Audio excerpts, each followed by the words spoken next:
الآخرة حسنة وقنا عذاب النار وادخلنا الجنة مع الأبرار يا عزيز يا غفار. اللهم إنا نسألك الهدى والتقى والعفاف والغنى، نسألك العافية في الدنيا والآخرة. اللهم نور قلوبنا بنور القرآن وزين أخلاقنا بنور القرآن وادخلنا الجنة بالقرآن ونجنا من النار بالقرآن. اللهم اجعل القرآن ربيع قلوبنا ونور صدورنا وذهاب همومنا وغمومنا. اللهم اعنا على تلاوة القرآن وذكرك وشكرك وحسن عبادتك.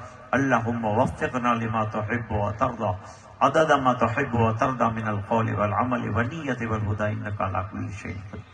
اللہ ہمارے گناہوں کو معاف فرما، کوتاہیوں سے درگزر فرما، اپنا فضل اور کرم شامل حال فرما، رحم کے کرم کے فیصلے فرما، اپنی رضا دائمی عطا فرما، ادارے کو ترقی عطا فرما، جتنے علماء تشریف لائیں اللہ تمام کا احترام نصیب فرما، اور اللہ جہاں جہاں یہ لوگ کام کر رہے ہیں، ادارے قائم کیے ہوئے ہیں، اللہ تمام اداروں میں برکتیں عطا فرما، خیر اور عافیت عطا فرما، ہر قسم کی پریشانیوں سے حفاظت فرما، اپنی رضا دائمی عطا فرما۔ اے الہ العالمین ہر قسم کی الجھنوں سے حفاظت فرما، تو ہم سے راضی اور خوش ہو جا اور ہمیں اپنا بندہ بنا دے، بیماروں کو شفا عطا فرما۔ اے اللہ قرآن کی تکمیل پر خاص طور سے دعائیں قبول ہوتی، اے الہ العالمین اپنے فضل سے ہماری منگتائیں بھی پوری فرما اور حاجت روائی فرما۔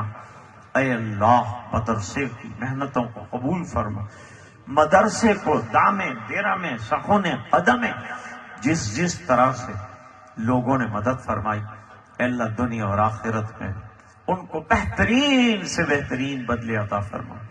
اے الہ العالمین پورے مجمع کی مغفرت فرما اور امت کے ایک ایک فرد کی مغفرت فرما، اور دعائیں اپنے فضل و کرم سے قبول فرما برحمتک یا ارحم الراحمین۔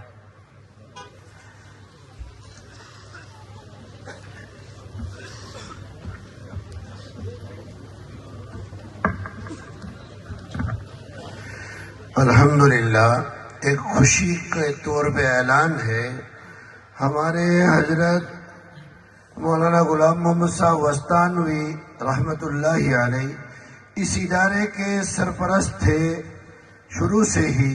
ان کے انتقال کے بعد الحمدللہ حضرت قاری رشید احمد صاحب اجمیری نقش بندی دامت برکاتہم العالیہ کے سامنے درخواست رکھی تھی، اور الحمدللہ حضرت نے درخواست کو قبول فرمایا تھا، تو میں حضرت کی موجودگی میں حضرت کا شکر ادا کرتا ہوں، اور حضرت کے ساتھ ہی حضرت مولانا حذیفہ صاحب وستانوی سرپرست رہیں گے انشاءاللہ حضرت کے مشورے کے تحت۔